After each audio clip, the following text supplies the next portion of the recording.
नमो नमः। संस्कृत ज्ञान शिक्षा में आप सभी का हार्दिक अभिनंदन है। प्यारे दोस्तों, प्यारे विद्यार्थियों, ये हमारे पाणिनि बैच की 27 नंबर की क्लास है। प्यारे साथियों, यदि आप मेरे चैनल पे नए हैं तो मेरे चैनल को लाइक, शेयर और सब्सक्राइब करना ना भूलें। ठीक है। कल हमने बहुव्रीहि समास पढ़ा था और उसी की क्लास आज है, क्योंकि मैंने आपको कल बताया भी था कि बहुव्रीहि समास की एक क्लास और देने वाला हूँ। तो देखिए प्यारे साथियों, पहले तो आप सभी को बहुत बहुत धन्यवाद कि हमारे संस्कृत ज्ञान शिक्षा यूट्यूब चैनल के 950 सब्सक्राइब कंप्लीट हो गए हैं। बस आपका प्यार और इसने हमेशा ही बनाए रखना, आगे भी इतना ही सपोर्ट करना। चलिए, सूत्र है बहुव्रीहि समास का तेन सयेति तुल्य योगे। कल हमने पढ़ लिया था, जो समानाधिकरण बहुव्रीहि समास हमने कल कंप्लीट किया था। उसके बाद में देखिए तेन सयेति तुल्य योगे है। तेन सयेति यानी सह और तुल्य के योग में, यानी तुल्य योग होने पर सह तथा तृतीयांत संज्ञा पद के साथ बहुव्रीहि समास होता है। प्यारे साथियों, ये सूत्र क्या कह रहा है कि तेन सयेति तुल्य योग, अर्थात तुल्य योग होने पर सह तथा तृतीयांत संज्ञा पद के साथ बहुव्रीहि समास होता है। अर्थात तुल्य योग क्रिया के साथ साथ अन्वय तथा स को स आदेश हो जाता है। देखिए यहां दे रखा है प्यारे साथियों, पुत्रेण स। क्या दे रखा है? पुत्रेण स। तो यहाँ स का तो क्या हो जाएगा? स हो जाएगा। तो क्या बनेगा प्यारे साथियों? सपुत्र है।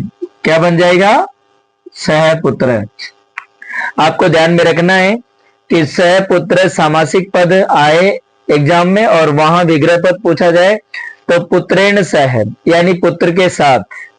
मैंने आपको बताया था कि कारक विभक्ति में, मैंने रीट की जब क्लासे ली थी उसमें कारक विभक्ति में पढ़ाया था कि सह युक्त है प्रधान है, सह के योग में तृतीय विभक्ति का प्रयोग होता है। देखना, तो मैंने आपको बताया था कि सह के योग में तो सह का क्या होगा? स आदेश हो जाएगा, और पुत्रेण तो पुत्र है, यानी सपुत्र है। इसका जो सामासिक पद बनेगा प्यारे साथियों, वो क्या बनेगा? सपुत्र है। विनयन सहितम, यानी विनय के साथ, विनम्रता के साथ। तो देखना सहितम, तो यह स हो जाएगा और उधर से क्या बनेगा? विनयम, सविनयम। इस प्रकार सामासिक पद होगा। आगे एक सूत्र हो रहा है इसमें, इच कर्म व्यतियार। क्या है? इच कर्म व्यतियार, अर्थात कर्म व्यतियार। कर्म व्यतियार का मतलब होता है कि युद्ध करना। कर्म व्यतियार, व्यतियार यानी युद्ध करना।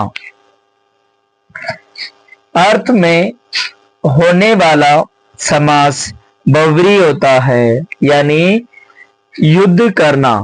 अर्थ में होने वाला जो समास होता है वो प्यारे साथियों क्या होता है?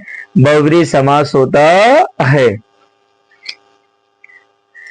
समास होने पर प्रथम पद, यानी जो पूर्व पद, प्रथम पद को दीर्घ हो जाता है और द्वितीय पद में इच प्रत्यय जुड़ जाता है। प्यारे साथियों, आपको ध्यान में रखना है कि यह सूत्र कह रहा है कि इच कर्म व्यतियार है, यानी कर्म व्यतियार अर्थात युद्ध करना अर्थ में भी यदि देखा जाए तो यहां बहुव्रीहि समास होता है।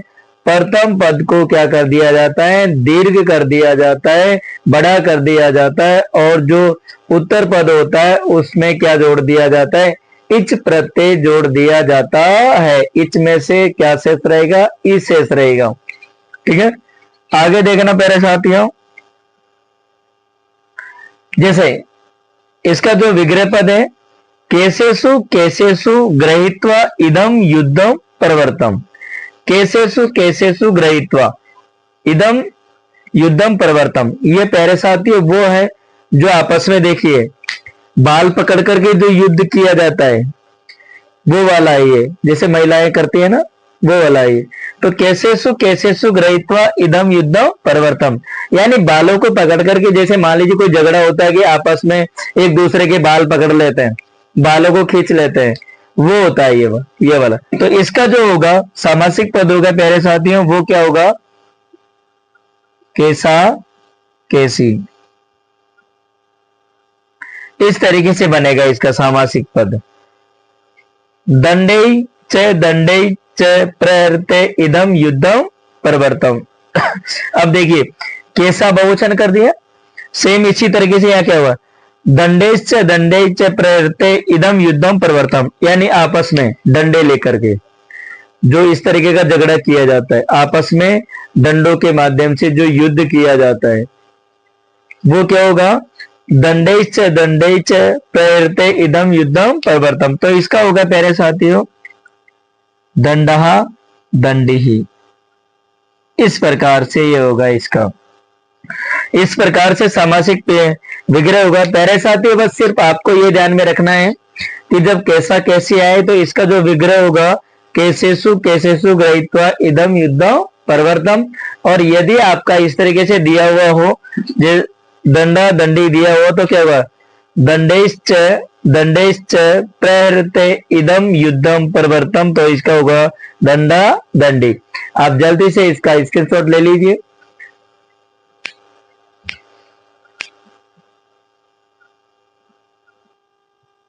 आप देखना प्यारे साथियों, एक सूत्र हो रहा है इसमें, अनेक मन्ने पदार्थ है। ये सूत्र है अनेक मन्ने पदार्थ है। ये सूत्र कहता है कि अन्य पद के अर्थ में अनेक प्रथमांत पद सम यानी समान होकर समास को प्राप्त होते हैं, वह बहुव्रीहि समास कहलाता है। प्यारे साथियों ध्यान में रखना कि अनेक मन्ने पदार्थ है, अनेक मन्ने पदार्थ है, यानी अन्य पद के अर्थ में अनेक प्रथमांत पद सम यानी समान होकर समास को प्राप्त होते हैं, वह बहुव्रीहि समास कहलाता है। जैसे यहां इसका समास विग्रह लिखा हुआ है प्यारे साथियों, चंद्र इव मुखम यस्य सः, यानी चंद्रमा के समान है मुख जिसका, ऐसा कौन है? चंद्रमुखी। तो प्यारे साथियों यह क्या हो जाएगा? चंद्रमुखी। कंठे काले यस्य सः,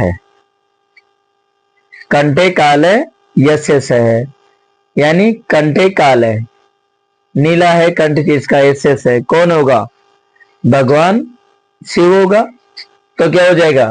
कंठे काले, कंठे काला है। ये प्यारे साथियों ध्यान रखना, वैदिकरण आ गया ना, वैदिकरण बहुव्रीहि समास है। तो देखिए यह दे रखा है कि चंद्र, देखिए चंद्र में प्रथमा विभक्ति और शेखर में सप्तमी विभक्ति, तो इसलिए कहते हैं कि अलग अलग विभक्ति, दोनों पदों में अलग अलग विभक्ति का प्रयोग हो तो वहां प्यारे साथियों क्या हो जाएगा? वैदिकरण बहुव्रीहि समास।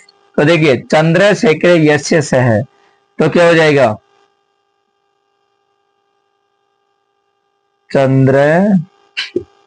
चंद्र शेखर है। चंद्रमा है शिखर पर जिसके, ऐसा कौन है? वही भगवान शिव है।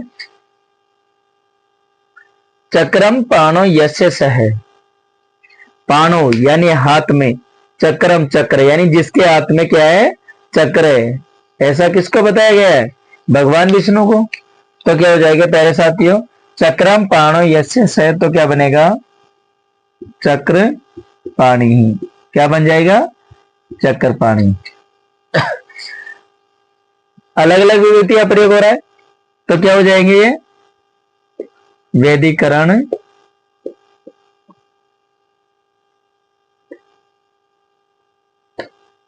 बहुव्रीहि समास। ठीक है। कंठे काल है, अलग अलग विभक्ति। कंठे में देखिए सप्तमी और काले में प्रथमा होगी, चंद्र में प्रथमा, शेखर में सप्तमी, या देखिए चक्रम द्वितीया। ठीक है, तो सब में अलग अलग विभक्ति अलग अलग वचनों का प्रयोग हो रहा है। तो वहां प्यारे साथियों क्या करना है आपको कि वहां क्या हो जाएगा? वैदिकरण बहुव्रीहि समास हो जाएगा। ठीक है, चलिए आगे एक सूत्र है प्यारे साथियों, प्रादिभ्यो धातु रजस्य वाचो वा वातोत्तर पद लोप है। ये सूत्र क्या कहता है प्यारे साथियों, ध्यान रखना कि देखिए नए नए अथवा कोई उपसर्ग संज्ञा के साथ रहे तो इस प्रकार का समास बहुव्रीहि समास होता है। प्यारे साथियों, यह सूत्र कहता है कि प्रादिभ्यो धातु रजस्य वाचो वा वातो वातो वातोर पद लोप है। यह सूत्र कहता है कि नए अथवा कोई उपसर्ग संज्ञा के साथ रहे हो तो इस प्रकार का समास बहुव्रीहि समास होता है। देखिए अविद्यमान पुत्र यस्य से, प्यारे साथियों बहुत ही अच्छा उदाहरण है। इसमें हम क्या करते हैं कि जल्दीबाजी में नए तत्पुरुष समास कर देते हैं। तो प्यारे साथियों, नए तत्पुरुष समास न करके इसमें बहुव्रीहि समास आपको करना है। तो देखिए अविद्यमान पुत्र यस्य से, तो इसका जो सामासिक पद समस्त पद बनेगा प्यारे साथियों, वो बनेगा अपुत्र है। हम क्या करते हैं कि जैसे अपुत्र आ जाता है ना, तो इसको देख करके हम क्या कर देते हैं कि न पुत्र है, न पुत्र कर देते हैं और नए तत्पुरुष समास में इसको कर देते हैं। लेकिन नए तत्पुरुष समास नहीं होगा। ये प्यारे साथियों बहुव्रीहि समास का उदाहरण है।